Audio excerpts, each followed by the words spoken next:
Lima ang kumpirmadong namatay. Lakip na ang upat ka mga pulis ug usa ka empleyado sa Provincial Tourism Office sa Misamis Occidental o manahulog sa lawom nga pangpang ang ilang gisakyang patrol car sa Barangay Napangan, Victoriano, Misamis Occidental kagahapong adlaw, Pebrero 13, 2026. Ang mga namatay nga pulis mao giilang sila Police Staff Sergeant Vilcon Tuyan Macabugto, Patrolman Nelgy Arsula Marban, Patrolman Rodelin Ruiz Pacot ug Patrolman Lowell Hiraga or Geraga Cordova. Samtang empleyado sa gobyerno na ilang si Christine Tan Fortich.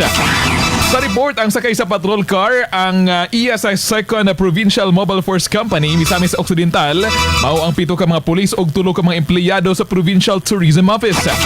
Nagsilbi matod pang security convoy ang mao mga pulis sa organizer sa Binibining Pilipinas nga mibisita sa Lake Duminagat sa Don Victoriano. Samtang palugsong ng sakyanan, nawadan matod pa og kontrol ang driver, rason nga nabangga kini sa kilid sa karsada dayon nahulog ug naligid sa mas lawom nga pangpang kung asa dali sa gidala sa ospital ang samarang mga biktima.